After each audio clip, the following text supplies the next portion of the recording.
ಶದ್ರಾಕ್ Meshach ಆಬೇದ್ನೆಗೋ ಅವ್ರನ್ನ ಬೆಂಕಿ ಒಳಗೆ ಹಾಕಿದ್ರಂತೆ. ಎಲ್ಲ ಹಾಕಿದ್ರು? ಸುಮ್ಮನೆ ನಮ್ಮನೆ ನಿಮ್ಮನೆ ಗ್ಯಾಸ್ ಸ್ಟವ್ ಬೆಂಕಿ ಅಲ್ಲ. ಯಾವ ಬೆಂಕಿ ಅಲ್ಲ? ಗ್ಯಾಸ್ ಸ್ಟವ್ ಬೆಂಕಿ ಅಲ್ಲ, 7 ಪಟ್ಟು ಉರಿಯುವಂತ ಬೆಂಕಿ. ಹಲ್ಲೆಲೂಯಾ. ಈ ಥರ್ಮಲ್ ಪವರ್ ಸ್ಟೇಷನ್ ಒಳಗೆ ಬೆಂಕಿ ಹೆಂಗ್ ಉರಿತದಂತ ತೆಗೆದು ತೋರಿಸ್ತಾರೆ, ನೋಡಿದಿರಲ್ಲ? ಹಂಗೆ ದಗ ಉರಿತಾ ಇರ್ತದೆ. ಅದ್ರೊಳಗೆ ಹೋದ್ರೆ ನಮ್ಮ ಏನ್ ಸಿಗಲ್ಲ, ನಮ್ಮ ಆಶ್ ಕೂಡ ಸಿಗಲ್ಲ, ಅಷ್ಟು ಭಸ್ಮ ಆಗ್ಬಿಡ್ತೀವಿ.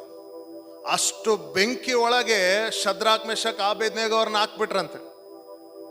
ಹಾಕಿದ್ರೆ ಅವ್ರೇನ್ ಮಾಡ್ತಿದಾರೆ, ಅದ್ರೊಳಗಿಂದ ತಪ್ಪಿಸ್ಕೊಂಡು ಬರ್ತದೆ. ಆ 7 ಪಟ್ಟು ಬೆಂಕಿ ಒಳಗಿಂದ ದೇವರು ತಪ್ಪಿಸಿದನಂತೆ. ನಿಮ್ಮನ್ನ ಸಾಲದಿಂದ ತಪ್ಪಿಸಲ್ವಾ? ನಿಮ್ಮನ್ನ ಚಿಂತೆಯಿಂದ ಬಿಡುಗಡೆ ಮಾಡಲ್ವಾ? ಆಮೇಲೆ ನಿಮ್ಮ ಸವಾಲುಗಳಿಂದ ದೇವರು ನಿಮ್ಮನ್ನು ಬಿಡುಗಡೆ ಮಾಡಲ್ವಾ? ಹಲ್ಲೆಲೂಯಾ. 7 ಪಟ್ಟು ಬೆಂಕಿಯಲ್ಲಿ ನಿಮ್ಮ ಸಾಲ ಎಲ್ಲಿ? 7 ಪಟ್ಟು ಬೆಂಕಿಯಲ್ಲಿ ನಿಮ್ಮ ಮನೆ ಚಿಂತೆಯಲ್ಲಿ. ಹಲ್ಲೆಲೂಯಾ. ಅವರೇ ಜಯಿಸಿದಾರಂದ್ರೆ ನಾವು ಜಯಿಸಕ್ಕಾಗಲ್ವಾ? ಆಮೇನ್. ಹಲ್ಲೆಲೂಯಾ.